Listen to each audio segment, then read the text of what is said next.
Listen, I walked in this one church, right? And this over here, this church in Brightmoor and shit, right? Brightmoor and shit. And when I walk in the church,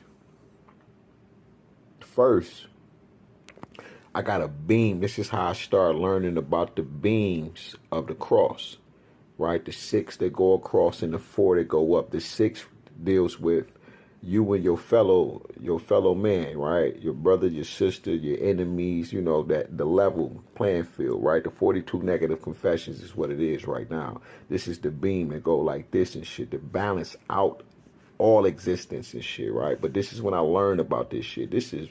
I'm in my 20s at this time, right? And we walk in this shit, me and this Bishop D. Dwight Pate, powerhouse prophet, right? And he got the front of the beam, and I'm carrying the beam in the back. And when I get up to the church, right, they don't want to let me in. They let him in, right? And I understood it. But the beam, so now I'm left holding the beam on my own and shit. You feel what I'm saying? Trying to set the beam down. We standing there, we arguing and shit. And I think somebody was like, y'all gotta let him in. And when I walk, watch this, when I walk in the motherfucker, I look up. Man, all I seen was demons. Listen, demons and gargoyles swinging from the chandeliers. They in that bitch having a ball. I'm looking at the congregation. I'm looking at the demons are standing over them and shit. The gargoyles and shit. And they just smiling at them and shit. But the people are looking like they don't know that they're there.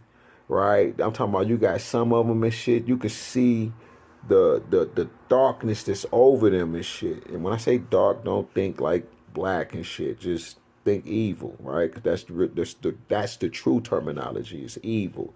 So the evil that's over them and shit, since I said it, right? And while they're swinging and shit, when I see, this is how I knew who he was. When I see Bishop Pate, he was covered in all of the colors of the rainbow. I told him about this shit. And I gave him my CD and shit at the time and shit, because we had made some music. We generated all of this money for a studio, to put a studio in the bottom of the church, because a lot of us was doing music and shit. And I made some music down there, motherfucker. God damn, man, what's that nigga name? Man, there's a lot of reasons why I could be in the situation I'm fucking in. I've been across a lot of motherfuckers. But Bishop D. Dwight Pate, he had, and I was one of his armor bearers and shit before. And he had this beautiful ass, like, giant mink on all the colors